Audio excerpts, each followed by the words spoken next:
है आपने जरूर सुनानी है ताकि वो पाकिस्तान की कहानी ना भूले। Well, our forefathers they thought that we are different from the Hindus in every possible aspect of life.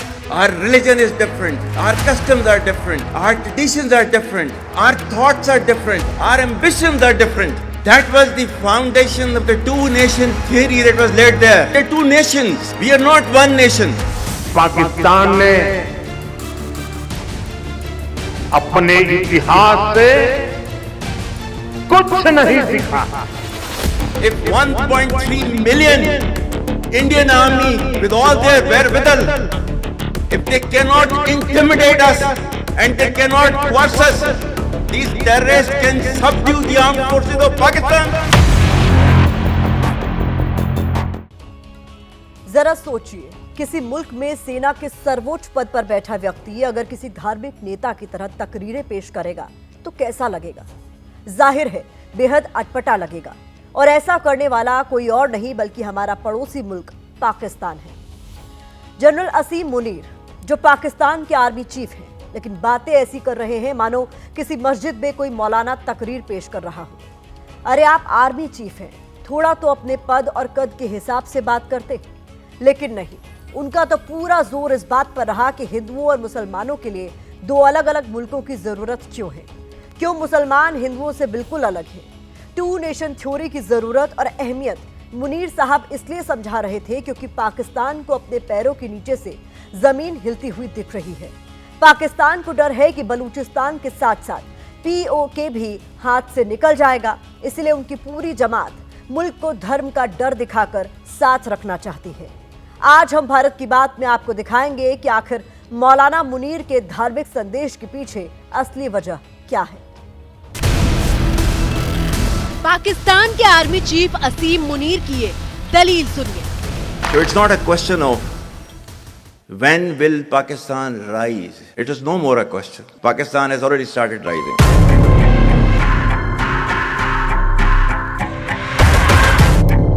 और अब पाकिस्तान का ये काला सच देखिए, जहां रोटी के निवाले के लिए भी लोग तरस जाते हैं। वक्त और हालात ऐसे हो गए कि काम 2 टके का नहीं है, मजदूर बंदा क्या करे। तभी तो धक्के खा रहे हैं इस मुफ्त आटे के नहीं हम लोग।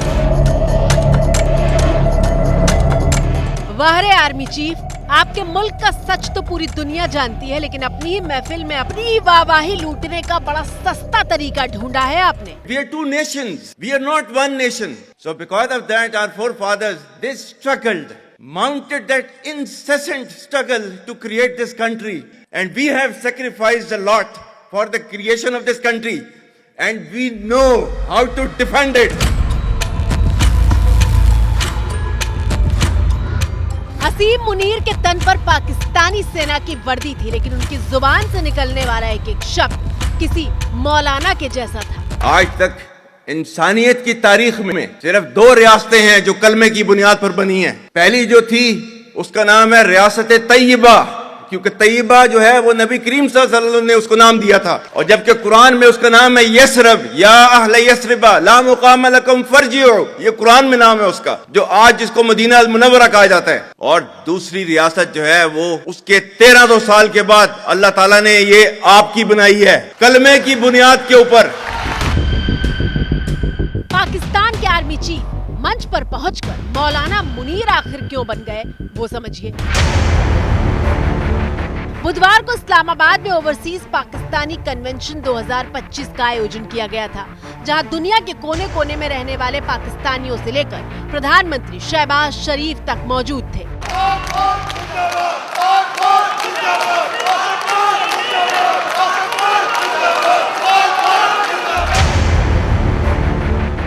पाकिस्तानी प्रवासियों को संबोधित करने के लिए असीम मुनीर पहुंचे। मुनीर का मकसद पाकिस्तान की तारीफ में कसीदे पढ़ना था, लेकिन बातों ही बातों में उनके मन में बैठा बलूचिस्तान से लेकर भारतीय सेना का खौफ जुबान पर आ गया। You think terrorists they can take away the destiny of the country from us? If this great Pakistani nation and the Pakistani armed forces, if 1.3 million Indian army with all their wherewithal, if they cannot intimidate us and they cannot coerce us, these terrorists can subdue the armed forces of Pakistan?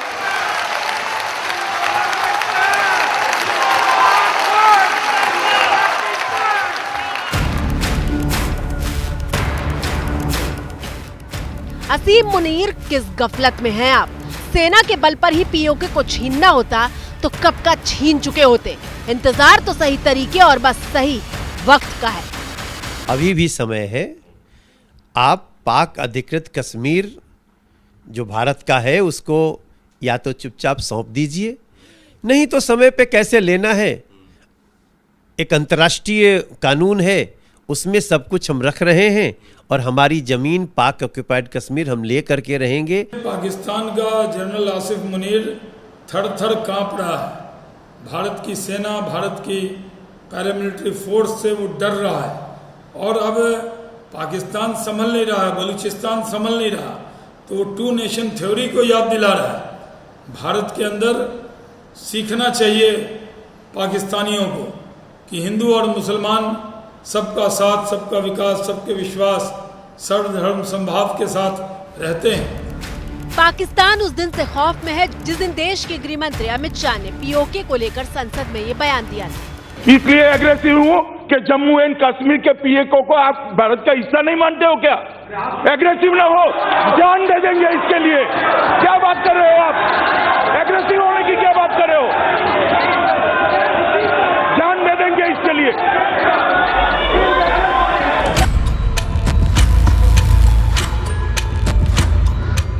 PoK Hindustan के माथे का नूर है जिस पर पाकिस्तान ने जबरन कब्जा करके रखा है।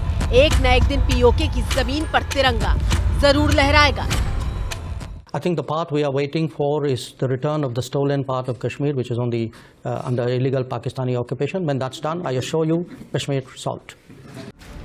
देश के विदेश मंत्री एस जयशंकर ने पिछले महीने ही बहुत साफ शब्दों में कहा था कि जिस दिन पीओके भारत के पास होगा, कश्मीर की समस्या हल हो जाएगी। India has changed. I wish I could say Pakistan has changed.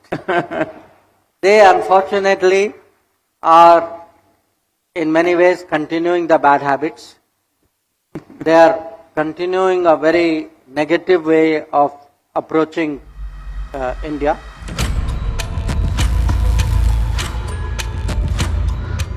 लेकिन असीम मुनीर को जब हाथ से पीओके निकलता हुआ दिख रहा है तो वो कश्मीर का राग अलापने लगे। Our stance, government stance on Kashmir is absolutely clear. It was our jugular vein. It is our jugular vein. We will not forget it. And we will not leave our Kashmiri brethren in their heroic struggle. सुन लीजिए मुनीर साहब, आप जिस कश्मीर को गले की नस बता रहे हैं वो हिंदुस्तान का था और हमेशा रहेगा। How can anything foreign be in there in a jugular vein? It is this is a union territory of India. Its only relationship with Pakistan is the vacation of illegally occupied territories by that country. So this is my response to your question. असीम मुनीर, आप झूठ का पहाड़ा इसलिए पढ़ रहे हैं क्योंकि जम्मू कश्मीर से सामने आ रही इन तस्वीरों को आप बर्दाश्त नहीं कर पा रहे, जहां आतंकवादी गतिविधियों में कमी आने के साथ साथ G20 जैसी बैठकों का आयोजन हो रहा है। आयोजन में जम्मू कश्मीर को वैश्विक मंच पर स्थापित किया, जो जम्मू कश्मीर में पर्यटन और विकास की बढ़ती रफ्तार में एक मील का पत्थर साबित हुआ।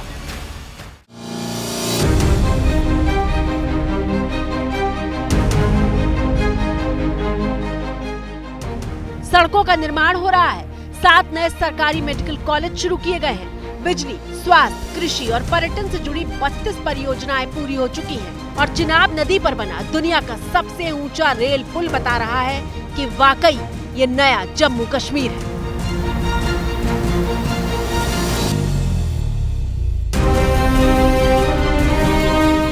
जम्मू कश्मीर के इसी विकास को देखकर पाकिस्तान के कब्जे वाले कश्मीर में रैलियां निकाली जा रही हैं।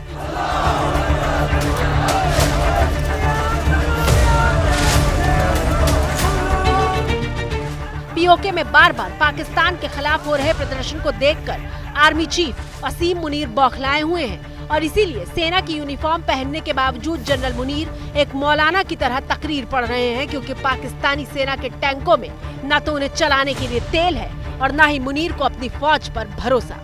डर मुझे लगता है वाजिब है, क्योंकि जनता जो है काम के बिना अब नहीं मानेगी। अब कब तक इस्लामोफोबिया करेंगे, कब तक आप धर्म के नाम पे जनता को बेवकूफ बनाएंगे। पेट भरने के लिए रोटी चाहिए, कपड़ा चाहिए, मकान चाहिए, क्या आपको देने की हिम्मत है आप में?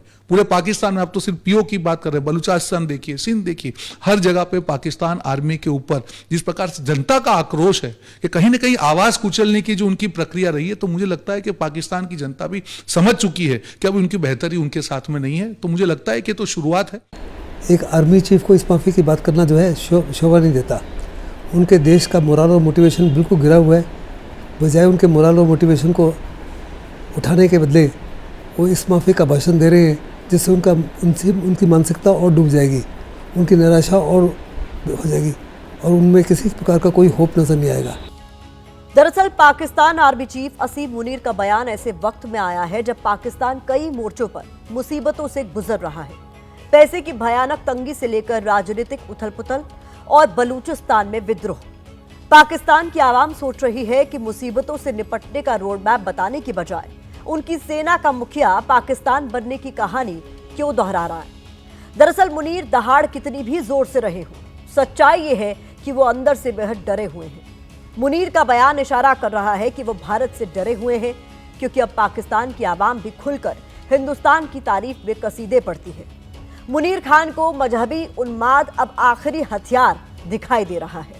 इंडिया तो लग रहा है कि दुनिया की दूसरी बड़ी मैशत बनने जा रही है, तो वो अगर तरक्की कर रहा है तो उसको अप्रिशिएट करना चाहिए कि वो अपनी मैन्युफैक्चरिंग जितनी भी प्रोडक्ट्स की है वो अपनी कंट्री में कर रहे हैं और हम ज़्यादा इंपोर्ट कर रहे हैं, जैसे चाइना से या बांग्लादेश से ले रहे हैं। इंडिया के जो स्टेक्स हैं बहुत हाई हैं, वो जो पैसे का वॉल्यूम है, क्योंकि दुनिया में बिजनेस चल रहा है। उन्होंने अपने शोबे आईटी को इतना ग्रो किया है कि वो इतना ज्यादा कमा रहा है। वहाँ पे एप्पल चला गया, बाकी सारे बड़े बड़े ब्रांड्स आ रहे हैं। इंडिया तो मैं कह रहा हूँ कि वो कहीं चाइना और अमेरिका को पीछे ना छोड़ जाए। सोचिए, जिस मुल्क से नफरत पर पाकिस्तान की सेना का वजूद टिका है, वो कैसे अपनी जमीन पर दुश्मन मुल्क के लिए तारीफों के पुल को बर्दाश्त कर पा रहा होगा। लाहौर हो या फिर इस्लामाबाद, रावलपिंडी हो या फिर कराची, वहाँ के लोगों की आंख में विकास की डगर पर भारत के आगे निकलने और पाकिस्तान के बहुत पीछे छूट जाने की कसम साफ दिखाई देती है। जिस तरीके से देखा जाए इंडिया की तरक्की ग्रोथ कर रही है ना, उस तरीके से पाकिस्तान उतना ही पीछे आ रहा है। जब तक पाकिस्तान का एक दफा दिवालिया नहीं निकलेगा ना, तब तक पाकिस्तान का कुछ नहीं हो सकता। कुछ भी नहीं देखा मेड इन पाकिस्तान, ज़्यादा इंडिया की होती हैं चीज़ें, मेड इन इंडिया या मेड इन चाइना, ये सब होता है ज़्यादा। मतलब ये है कि टेक्नोलॉजी और एजुकेशन उनकी बहुत ज़्यादा पहले से हमसे काम कर रही है, जिसकी वजह से वो इंटरनेशनल मार्केट में बहुत ज़्यादा इस वक्त हमसे आगे हैं। उनके बिजनेस की वजह से वो बहुत तरक्की कर रहा है। इंडिया जो है पाकिस्तान में जो है वो तो दुनिया पाकिस्तान को कुछ समझ ही नहीं रही। मिनी बजट के अंदर हमारी कब्रों के ऊपर भी टैक्स लगाया गया है। आप बताएं कि हमारे मुल्क को कौन इन्वेस्ट करेगा पैसे, जहाँ पर हमारे मुल्क के हालात खुद नहीं ठीक हैं, तो वहाँ पर कैसे इन्वेस्टर आएंगे। दूसरी तरफ बलूचिस्तान में हुए विद्रोह ने पाकिस्तान की नाक में दम कर दिया है। Whatever little bit of the terrorism which is taking place in the country, and the people say, and the people they are mostly propagating, that with this kind of security situation there won't be any investment coming to Pakistan. Well, to them, they must hear me very clearly now. You think terrorists, they can take away the destiny of the country from us? Balochistan के बारे में कह रहे थे, वो 1500 jokers मैं beat the hell out of them कर दूंगा। सर, बलूच मुसलमान नहीं है, कौन सा धर्म है उनका सर? और अभी तक बलूचिस्तान अगर अलग नहीं हुआ है वो इसलिए कि उसके पास नंबर्स नहीं है, जो आपने खुद स्वीकार किया। 1500 है ना, लेकिन वो आपके कभी ट्रेन हाईजैक कर लेते हैं, कभी बसों को उड़ा देते हैं, आपके लोगों को मार लेते हैं। क्या ये सही है सर कि आपके जो आर्मी के सोल्जर्स हैं वो इस्तीफ़ा दे रहे हैं जब उन्हें फोर्स करते हैं कि बलूचिस्तान में जाके सर्व करें? ये मेरे बलूच दोस्त मुझे कह रहे हैं, न्यूयॉर्क में हैं कई। क्या ये सही है? आप स्वीकार करेंगे इसको? आपकी पुलिस वहाँ से छोड़ के भाग गई है, सारी पुलिस चौकियाँ बलोच लिबरेशन आर्मी के कंट्रोल में है। क्या ये सही है? कम ऑन सर, ज़िंदगी में एक बार तो सच बोलो। हाफिज अपने आप को बहुत कहते हो। चौतरफा घिर चुके असीम मुनीर मजहब के नाम पर मुसलमानों को एक साथ लाने की गुहार लगा रहे हैं। दरअसल पीओके में शहबाज शरीफ सरकार और पाकिस्तानी सेना दोनों का ही जमकर विरोध हो रहा है। ऐसे में पूरा पाकिस्तान इस वक्त हिला हुआ है। पाकिस्तानी सरकार और पाकिस्तानी सेना को ऐसा लगता है कि अगर पीओके हाथ से निकल गया तो एक बार फिर दुनिया के सामने पाकिस्तान की किरकिरी हो जाएगी, क्योंकि 54 साल पहले पाकिस्तान बांग्लादेश को भी इसी तरह से गंवा बैठा था। पाक अधिकृत कश्मीर के बारे में आपको याद है, भारत की संसद ने प्रस्ताव पारित किया था और आज भी वह संकल्प हम सबको याद है। पाक ऑक्युपाइड जम्मू कश्मीर यह भारत का हिस्सा था, है और रहेगा। हम इसको मानते रहेंगे बहनों भाइयों, से हम कभी भूलेंगे नहीं। मुनीर को पीओके खोने का डर है, इसीलिए वो अपील कर रहे हैं कि ये नहीं भूलना चाहिए कि 1947 में बंटवारे के वक्त पाकिस्तान कैसे बना था।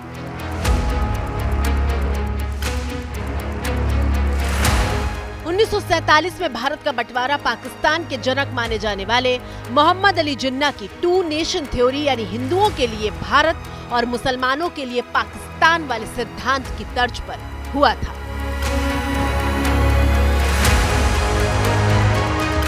अब सवाल यह है कि क्या पाकिस्तान एक बार फिर से टूटने की कगार पर है?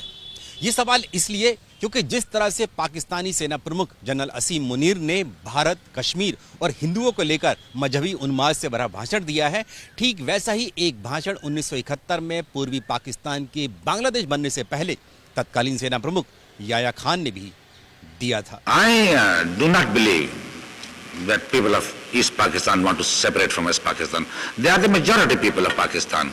How should a majority separate from a minority? If you hear these notes, if you hear these rumblings, let me assure you, this is not the real voice of my people. Pakistan के पूर्व राष्ट्रपति याया खान डंके की चोट पर दावा कर रहे थे, लेकिन पूर्वी पाकिस्तान अलग भी हुआ और बांग्लादेश भी बना।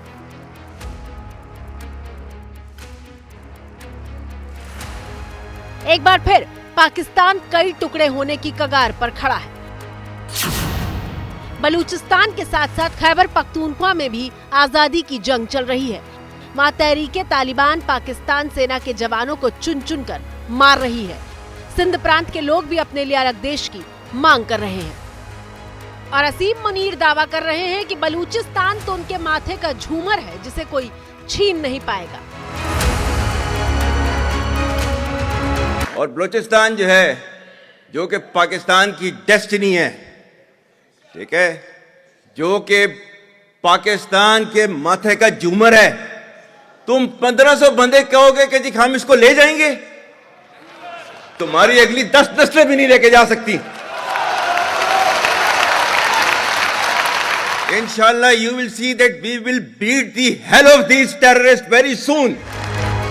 मुनीर डींगे हाँक रहे हैं आप, क्योंकि सच ये है कि ट्रेन हाईजैकिंग से लेकर पाकिस्तानी सेना पर जबरदस्त हमलों तक बलूचिस्तान में आजादी का आंदोलन काफी उग्र रूप ले चुका है।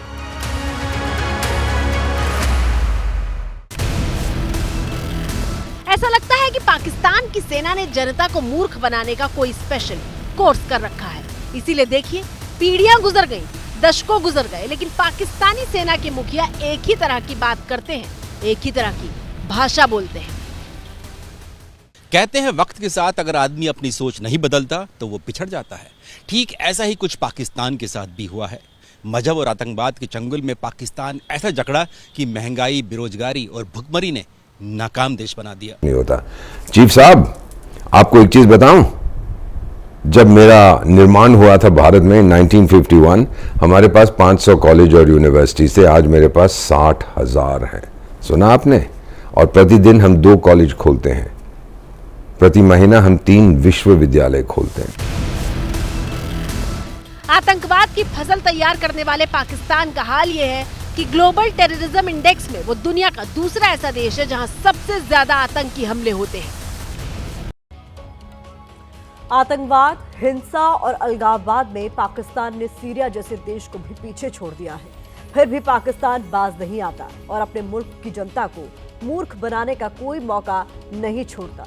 लेकिन पब्लिक है, सब जानती है। तो भारत की बात में फिलहाल मुझे दीजिए इजाजत।